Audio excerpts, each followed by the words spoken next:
Dan itu didawuhkan juga oleh Rasulullah SAW, tuba liman amana bi walam yaroni. Yang hebat itu imannya orang yang enggak melihat saya. Makanya masyhur itu, malaikat ditanya Allah, siapa imannya yang paling kuat? Ya kita, karena melihat engkau langsung ya Allah. Para nabi. Terus tapi yang dari sekian pertanyaan itu jawab sama, yang paling ajaib adalah umat-umat Muhammad di akhir zaman, enggak menangi nabinya, juga enggak pernah lihat surga neraka, tapi iman sama saya. Dan mereka punya cara untuk imannya itu berkualitas sama dengan kamu para malaikat. Ya diantaranya dengan cara logika tadi yang saya utarakan tadi. Am khuliqu min ghairi syai'in am humul khaliqun. Kalau alam raya ini wujud, maka penyebabnya harus sesuatu yang wujud. Masa sesuatu yang enggak wujud menyebabkan yang wujud.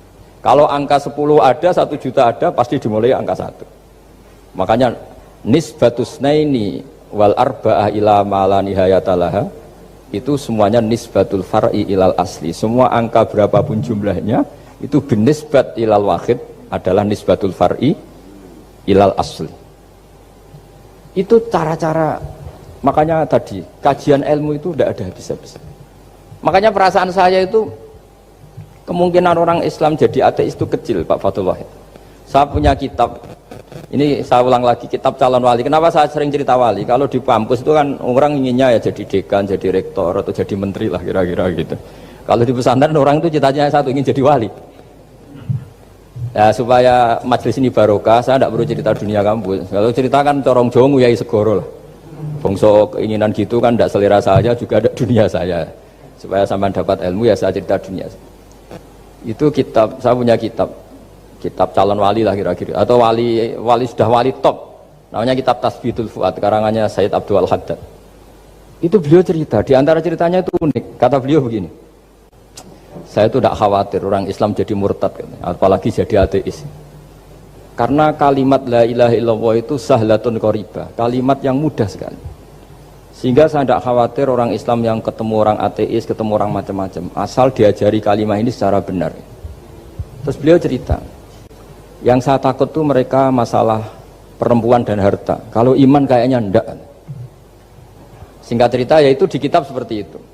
Singkat cerita saya ketemu banyak orang yang kuliah di McGill atau kuliah di Amerika, di Jerman, mungkin di Norwegia, di mana-mana, di Australia, dan ketemu teman-teman yang di Korea Selatan juga.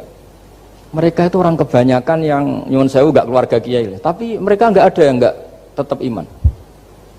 Ketika saya tanya, kenapa Anda tetap iman? Padahal ada beberapa negara yang lebih stabil, lebih makmur dibanding negara yang mengklaim sebagai negara Islam.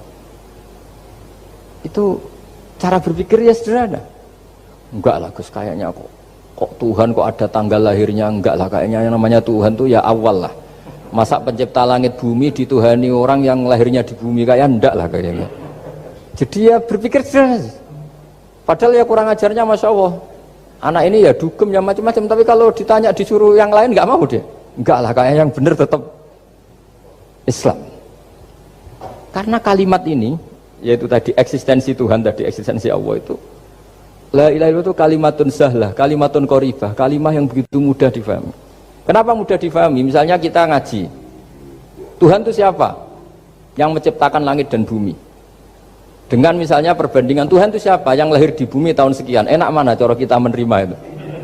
Kan keren yang menciptakan langit dan bumi. Tuhan itu siapa? Yang ada sebelum langit dan bumi. Dengan misalnya Tuhan adalah yang lahir di bumi. Keren mana? Nah, bayangkan kalau kita punya Tuhan Fir'aun. Sudah mati jadi tontonan kan, terus wah gak keren maksudnya punya Tuhan kok seperti itu. Nah ini yang katanya Sayyid Abdul Haddad, kalimat ini sahlatun qoribah.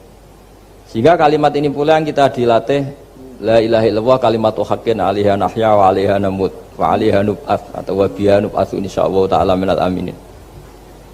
Nah, saya sebetulnya tadi datang itu tidak ingin menjelaskan ini, tapi tadi kata Pak Fathul Wahid, ilmu itu kalau dikaji tambah hari tambah mudah, karena perangkat untuk menemukan bulan itu misalnya nggak rata itu gampang sekali. Pakai teori pemandangan ya bisa, pakai teori gambar juga bisa. Kalau teori pemandangan tadi, kalau kita bisa melihat mobil 2 meter masih kelihatan 2 meter, itu dengan jarak berapa masih orisinil seperti itu. Tambah jauh, tambah tidak kelihatan, tambah jauh. Nah ternyata setelah 5 kilo misalnya tidak kelihatan. Berarti untuk jumlah 2 meter hilang per 5 kilo. Nah berarti kalau bulan masih kelihatan segitu, berarti jarak kita dan bulan kira-kira sekian ribu kilo itu bisa dihitung, itu tanpa teknologi. Makanya sebetulnya teknologi itu nyumbang itu nggak sampai 30%, yang paling banyak ya sains tadi, pengetahuan itu yang kayak tadi orang menemukan pesawat, itu kontribusi terbesar tetap pengetahuan. Misalnya pesawat dari bahan ini kalau kecepatan sekian kena angin pecah enggak, tetap pengetahuan yang menopang itu. Teknologi kan paling mengantar supaya pesawat kecepatan sekian didorong mesin sekian dengan apa begitu. Nah, pesantren seperti kita ya, saya ini dididik Mbah Mun, dididik bapak saya, buyut-buyut saya, kiai.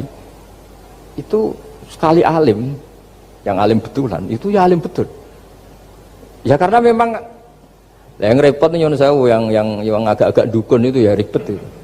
Penting rambutnya gondrong, terus terkenal gak pernah mandi, terus nanti ada orang tertentu tertarik minta doa, ini yang ribet ini, susah ini sertifikasinya susah ini karena. Tapi kalau kita ini di pesantren yang coro sertifikasinya jelas. Jadi berani jadi Gus harus bisa baca Mu'in gitu, berani jadi Kiai harus bisa baca Wahab. Aturan mainnya jelas kalau di ini. Yang repot tuh yang sebagian itu aturan mainnya tidak jelas. Terus promosinya itu pernah datangi menteri loh, pernah datangi, wah ya ribet kalau ukuran keren tuh didatangi apa? Menteri atau pejabat. Saya teruskan ya, karena ilmu itu harus menyelamatkan kita sampai di depan Allah Subhanahu wa Ta'ala. Nah, ketika kita menyifati Allah itu az-zahir, zat yang begitu jelas, itu kalau kita kan kok begitu jelas padahal nggak bisa dilihat, terus kita sendiri tidak pernah melihat. Tapi eksistensi Tuhan sebagai Tuhan, yaitu al-wajibil wujud, itu jelas sekali, karena nggak mungkin suatu yang wujud diciptakan oleh yang tidak wujud. Kenapa harus awal? Masa pencipta datangnya terlambat? Terus juga harus bakok itu abadi atau al-akhir kalau dalam bahasa Quran. Masa zat yang superior kemudian kalah sama yang diciptakan? Berarti nanti ada kekuatan besar yang mengalahkan Tuhan. Ya kan ya aneh, kekuatan ini dalam kendalinya kemudian Allah kalah kan tidak mungkin. Makanya disebut al-akhir. Allah pasti tidak ada yang mengalahkan. Terus diantaranya lagi disebut qiyamuhu binafsihi. Kalau dalam bahasa Quran disebut al-qayyum, zat yang berdiri sendiri. Gak boleh Tuhan butuh yang lain. Kalau butuh yang lain berarti bergantung pada yang lain, dan nggak usah jadi Tuhan lah kalau masih butuh yang lain. Sehingga karena kekuatan ini, saya ulang lagi, karena kekuatan ini, ketika anak-anak mahasiswa kuliah di Jerman atau di Swiss, di negara-negara yang lebih bahagia ketimbang negara yang mayoritas Muslim, itu mungkin mereka tertarik sama sistem negara itu karena ada jaminan sosial ini. Tapi nggak pernah tertarik sama Tuhannya negara itu, karena dihitung-hitung tadi Tuhannya mesti keren kita gitu. Jadi, nah ini cerita ke saya Abdul Haddad. Kata saya Abdul Haddad, kamu tidak usah khawatir lah umat Islam murtad atau jadi ateis gitu. Karena penjelasan tauhid Islam itu begitu jelas. Jadi by design manusia itu pasti nerima tauhid kira-kira gitu. Jadi ini pentingnya az-zahir. Jadi Allah itu begitu apa? Jelas. Tapi Allah juga mensifati dirinya al-batin. Nah, al-batin itu gak mudah dikenali. Kenapa? Karena tubuh kita desainnya ini profan, tubuh kita tidak sempurna, rentan. Nah, tentu sesuatu yang nggak sempurna ini tidak bisa melihat zat yang super apa? Sempurna. Kita bisa rusak sementara Allah tidak. Nah karena alasannya tubuh kita ini didesain untuk rusak, maka di surga itu keyakinan para ulama orang bisa melihat Allah karena desain tubuhnya sudah dirubah dari desain profan menjadi keabadian.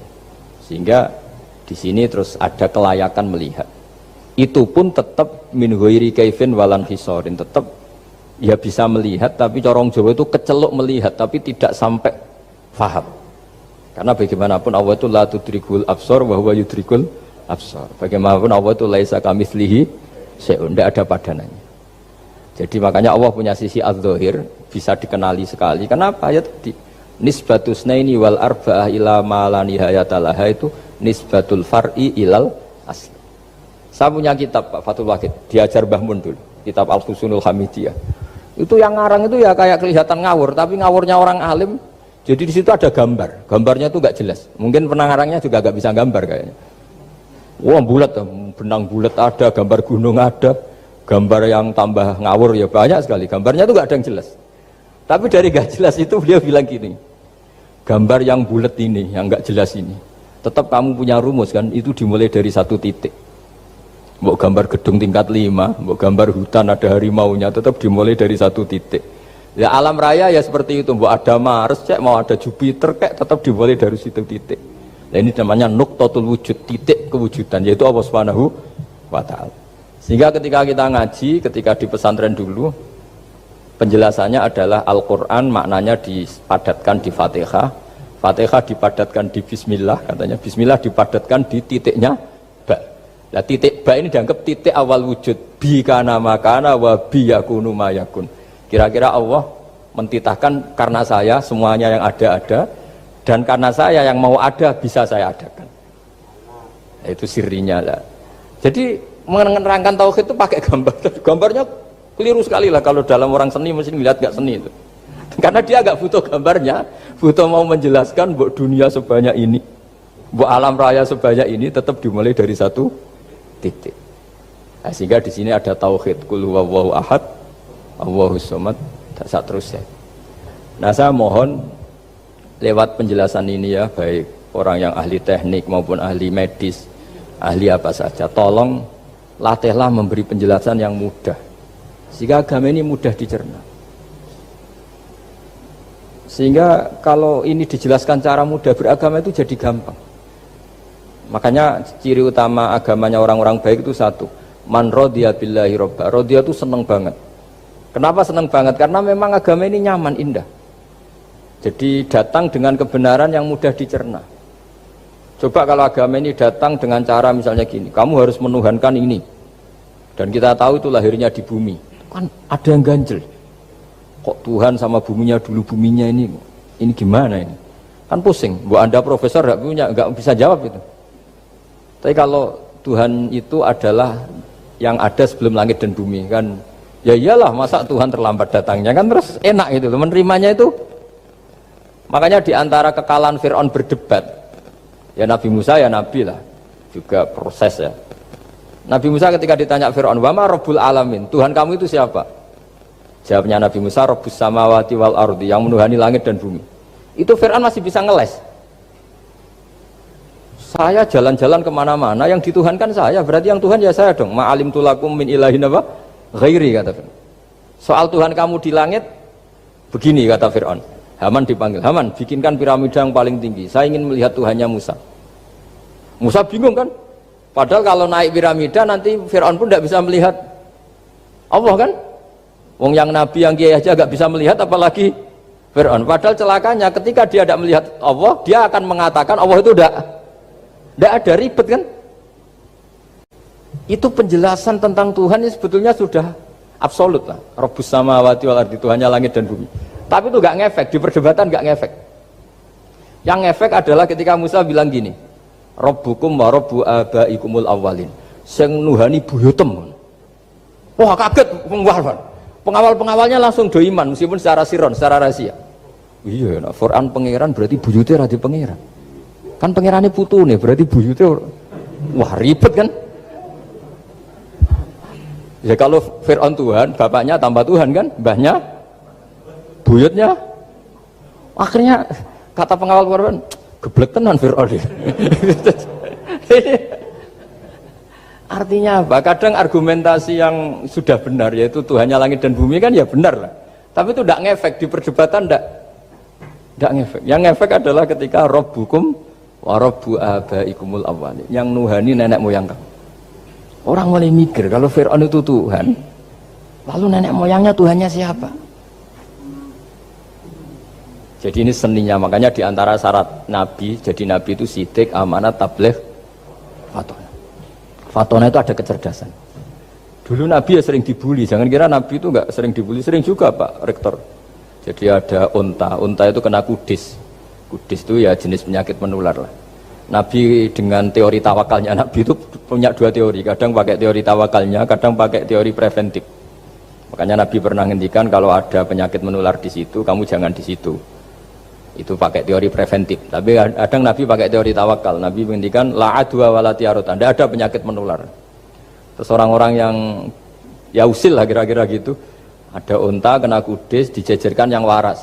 Ternyata yang waras ikut kudisen lah, ikut sakit. Senang orang ini. Ya Rasulullah, ini saya jejerkan ternyata yang nggak tertular jadi tertular, padahal engkau bilang nggak ada penyakit menular. Nabi jawabnya lucu. Faman a'dal awwala, kalau yang pertama ini tertular siapa? Dia dikira Nabi itu kalah karena melihat unta yang kedua. Ternyata Nabi enggak, ketika dipanggil ya Rasulullah ini unta agak kudiken, tak jejerkan yang kudisen, ternyata ikut kudisen. Berarti penyakit itu menular. Tapi Nabi jawabannya faman a'dal awal. Lalu yang kena penyakit pertama tertular oleh siapa? Wah itu asli dari Allah. Ya maksud saya seperti itu kata. Nah itu yang dikatakan fatona. Jadi Nabi itu harus punya sifat apa? Fatona. Karena dengan kecerdasan itu Nabi bisa berargumentasi. Kayak tadi, ketika Fir'aun dikatakan Allah yang menuhani langit dan bumi, Fir'aun masih mengklaim dia Tuhan. Karena di mana-mana dia dituhankan. Tapi ketika diingatkan bahwa kamu anak seorang manusia, punya bapak, punya kakek, punya buyut, punya canggah kalau bahasa Jawa. Lalu kalau kamu yang Tuhan, dan Tuhan dimulai Anda, lalu mbah-mbah kamu Tuhannya siapa? Gak bisa jawab kan? Akhirnya banyak punggawa yang saat itu iman. Jadi iman itu bisa menghunjam kepada siapa saja termasuk yang orang-orang topnya Fir'aun. Sehingga ketika Fir'aun rapat Musa harus dibunuh besok, tangkap besok. Sebagian mereka itu membocorkan informasi itu. Datang ke Musa, tadi malam kita ikut rapat, keputusannya Anda dibunuh, maka larilah kamu. Itu barokahnya iman. Artinya ya karena logika Musa lebih masuk akal ya mereka lebih percaya sama Musa. Tapi gara-gara profesi ya tetap kerja. Dan yang mulai ribet tuh ya mulai ribet jadi. Makanya kamu jangan tanya kaifa hukmul mukmin sing yukhfi imanahu, bagaimana hukumnya orang mukmin yang menyembunyikan imannya demi aman. Ya tidak usah kamu jawab. Kalau kamu jawab boleh ini kok kayak pecundang. Kalau kamu jawab haram, pernah terjadi itu. Wa qala rajulun mu'minum min ali fir'auna yaktumu imana. Ya, ini khazanah ya, jadi saya mohon mengkaji Islam itu harus dengan sisi-sisi yang bisa difahami orang pinter juga orang bodoh. Kata Imam Ghazali banyak, karena hadatin itu harus difahami orang pinter juga orang bodoh. Terus contoh yang paling populer tentu sering saya utarakan masalah iddah. Iddahnya orang terceraikan itu 3 kali masa suci. Kalau menurut Abu Hanifah 3 kali masa haid. Orang pinter tahulah kalau perempuan sedang haid, menstruasi pasti sedang tidak hamil. Sehingga kalau dia sudah haid 3 kali ada kepastian tidak hamil. Kalau tidak hamil artinya apa? Nggak ada sperma dari zaut awal, suami pertama yang jadi anak dia. Padahal tujuan iddah adalah nanti kalau di hubungan suami istri sama suami kedua jelas anaknya suami kedua. Tapi kalau andai kan tidak ada iddah kan malam hubungan suami istri, pagi bentrok cerai, terus kawin. Kumpul suami istri lagi terus nanti anaknya itu anaknya siapa? Kan nggak jelas. Kalau sampean bisa klaim lewat DNA juga mungkin secara ilmu objektif Pak Rektor. Masalahnya juga bisa disuap kan? Saya sering dibantah orang-orang itu. Wah Gus DNA itu otoritatif karena gini-gini nggak mungkin bohong kamu. Ya DNA-nya nggak bohong, pegawainya bisa disuap kan? Kayak nggak tahu manusia apa nggak tahu Indonesia nggak tahu terus. Itu yang sensitif itu yang mulai wilayah sensitif itu. Kayak gak tahu manusia apa kayak gak tahu Indonesia? Manusia aja ya sudah. Berarti Anda sangat nasionalis. Jadi ribet kan? Maka dianjurkan ada iddah. Dengan iddah selesai berarti benar-benar perempuan ini baru atur rohmi, rahimnya steril dari unsur mani zaut awal. Dan kalau 3 kali masa suci itu artinya apa? Kira-kira 3 bulan. Kira-kira ya, wal mutallaqatu yatarabbasna bi anfusina salah satu apa? Huruf. Pertanyaannya kalau 3 bulan, andai kan tidak pakai teori ilmiah, menstruasi itu sudah teori ilmiah. Ada yang tanya ke saya, Gus kenapa harus sampai 3 kali, padahal menstruasi pertama pasti sudah ada hamil. Saya jawab, menstruasi pertama itu namanya keluar darah, nggak ada jaminan kalau itu haid, bisa saja keluar darah karena kaget, karena kecelakaan, karena apa. Sehingga kalau misalnya perempuan diceraikan, Gus saya sudah haid, yang jamin kalau itu haid siapa? Maksudnya keluar darah dengan makna tidak hamil. Bisa saja keluar darah kali ini faktor kaget ya, atau faktor kecelakaan. Tapi kalau sampai 3 bulan karena per bulan haid sekali, itu meskipun haidnya keliru, haid keliru itu misalnya sebetulnya itu enggak darah haid tapi darah penyakit istighathah, Kan tetap kelihatan, masa 3 bulan gak beleding cara Jawa? Kan mesti bentuknya tubuh sudah berubah. Artinya kata ulama-ulama, agama ini gak bisa hanya mengacu ilmu. Kalau mengacu ilmu haid sekali sudah cukup. Tapi kenapa harus 3 kali? Karena 3 kali orang awam tahu semua kalau itu sedang hamil atau tidak hamil. 3 bulan dari dicerai kan kelihatan kalau hamil ya bentuk tubuhnya sudah rubah, kalau enggak. Intinya agama ini harus agama yang mudah difahami orang pinter, juga difahami orang yang tidak pinter. Kayak tadi bulan tadi, saya juga gak ngira kalau orang goblok jadi pinter itu. Jadi ini cerita ya, jadi supaya kita meskipun di lembaga kampus, di lembaga modern, jangan lupa tradisi-tradisi kebodohan ya diabadikan lah kira-kira itu, karena bodoh itu kadang ya penting. Makanya kalau cerita di dunia wali itu kaca, Anda boleh gak nerima cerita ini, tapi Anda harus percaya kalau kekuasaan Allah itu tidak terbatas. Kenapa orang Madura begitu mencintai kiai? Sebetulnya niatnya ya agak baik, tapi ya nggak baik tapi baik.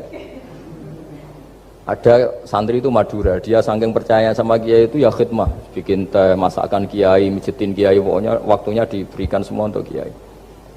Dan dia nggak pernah ikut ujian. Apalagi ujian kelulusan disertasi dokter nggak pernah dia. Kalau sekolah nggak pernah ikut ujian. Sudah ya saya ridho jadi orang bodoh, sementing ikut jenengan. Suatu saat orang ini mati, kiainya tuh pusing, waduh mati. Nah, ini di dalam alam mimpi itu, kamu boleh nggak percaya, nggak wajib percaya memang. Ini kan ada akidah, jadi tidak wajib percaya. Ditanya sama malaikat, Marabbuka, Tuhan kamu siapa? Jawabannya lucu, malaikat kamu itu gimana? Di mana-mana tanya sama orang pinter, orang bodoh kok kamu tanya? Pusing kan malaikatnya. Di mana-mana namanya tanya, itu ya sama orang pinter. Masa orang bodoh ditanya? Yang bener aja kamu. Makanya bodoh ini ya senjata. Makanya ini kita kalau pinter ya alhamdulillah, kalau bodoh ya alhamdulillah kan. Bodoh itu penting. Kalau negara ini tidak makmur, yang disalahkan mesti para rektor. Gunanya apa ada rektor kalau nggak solusi bagi bangsa ini? Orang bodoh pasti nggak disalahkan kan? Nanti kalau ada hisab, kenapa Indonesia carut marut? Yang dipanggil Allah itu menteri rektor, pasti itu. Apa kontribusi Anda sebagai orang pinter, sebagai profesor, sebagai orang bodoh aman? Santai, nggak kena panggilan kan? Karena Anda harus bertanggung jawab. Akhirnya terus malaikat tanya, lalu yang pinter siapa? Yang di atas itu, kiainya yang nalkin itu, yang di atas itu. Walhasil kiainya itu karena wali itu dengar. Ya wele cung bodoh kok terus nganti wis mati. bodoh kok kamu bawa sampai mati. Jadi kadang orang bodoh itu ya pinter tadi. Malaikat tuh kamu itu gimana? Di mana-mana tanya itu ya sama orang pinter. Orang bodoh kok kamu tanya. Ya ribet kan kalau sudah ketemu seperti itu. Nah, Nabi juga sering ngalami dialek sama orang bodoh. Kadang Nabi yang ngalah, kadang logikanya orang bodoh itu lebih gampang. Itu ada orang pencari dop itu semacam kayak biawak ya. Tapi tidak biawak, kayak semacam biawak. Itu ketemu Nabi, kamu tahu kalau saya ini Rasulullah? Tidak tahu ya. Ya kamu harus iman kalau saya ini Rasulullah. Hatta yu'mina laka hadad dop. Ya kalau hewan ini iman sama kamu ya saya iman. Ribet kan ukurannya itu. Waduh, untung Nabi betul. Terus Nabi tanya, Dop, kamu tahu kalau saya Rasulullah? Terus Dopnya saat itu bisa bicara asyhadu annaka Rasulullah, terus baru iman. Imannya tanya, kenapa kamu iman sama Rasulullah? Hewan aja tahu kalau dia Nabi, apalagi manusia. Sehingga di masyhur itu di acara-acara kita kalau wadhabbu wal ghazalah yasyadani laka bir risalah itu. Wadhabbu wal ghazalah yasyadani laka bir risalah. Sehingga kekeliruan kita, saya sering ngomong di mana-mana, matur di mana-mana. Masyarakat Indonesia mayoritas ya tetap yang enggak pinter. Orang Islam mayoritas yang enggak pinter. Lalu orang enggak pinter ini diabaikan sehingga mereka tidak jadi energi yang luar biasa untuk mengawal Islam atau mengawal Indonesia. Itu keliru menurut saya. Menurut saya orang-orang yang nggak pinter pun tuh punya nurani. Zaman kita dijajah Belanda, itu tidak semua orang rektor, tidak semua orang profesor, tidak semua orang kiai, tidak semua orang alim. Mereka orang-orang yang nggak terpelajar, tapi tetap tahu caranya melawan apa? Belanda, melawan penjajah. Karena tadi manusia ini diciptakan itu sudah punya pengetahuan. Seperti mukadimah dibaca Pak Rektor, Iqra wa rabbukal akram alladzi 'allama bil qalam 'allamal insana ma lam ya'lam. Jadi bawaan manusia itu akan tahu untuk sesuatu yang perlu diketahui meskipun dia orang bodoh. Saya ulang lagi, meskipun mereka orang apa? Orang bodoh. Ya, di sini ini Islam datang yastawi fistifadatiha fistifadati syariah ar-rijal wasibyan, bahwa ukuran kebenaran itu adalah siapapun mudah tahu. Bahwa angka 2, angka 3, angka 5 itu adalah far'ul wahid, cabang dari angka 1. Fal aslu huwal wahid, yang asli adalah angka 1. Dan 1 ini harus 1. 0, itu ditemukan untuk setelah ada angka 1. Jangan keliru kamu. Tanpa ada angka 1 tidak ada 0, 0, ada gunanya kalau ada 01. Misalnya ada orang bilang, tapi kan ada 0,5, tetap saja harus ada angka 1. Nggak bisa. Kamu bayangkan 0,5 kan karena ada 1. Artinya apa? Kamu bilang separuh dari 1. Tapi itu pun karena sudah ditemukan aljabar. Makanya kalau dalam matematika Arab, mungkin di sini banyak orang eksak. Kalau matematika Arab itu mudah sekali Pak. Orang Arab itu nggak mau bilang 2,5. Misalnya zakatnya tijarah itu 2,5. Itu kan kalau kita zaman SD kan garap porogapit. Itu orang Arab nggak mau. Saya pernah cepet-cepetan garap matematika, yang ahli matematika sama saya itu cepet saya. Karena saya pakai matematika bodoh. Justru itu gampang. Kalau orang Arab cara berpikir gini, kalau bilang 2,5 itu rubu'ul usur. Apa? Rubu'ul usur. Dari rubu'ul usur gini, 1/4 dari 1/10. Jadi misalnya 100 1/10-nya berapa? 10. Setelah 10, 1/4-nya berapa?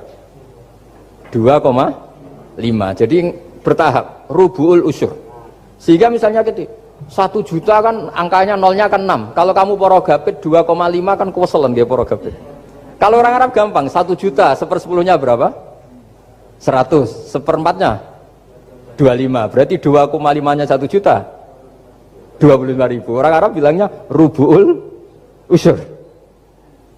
1/4 dari 1/10. Jadi di 1/10-kan dulu baru di 1/4.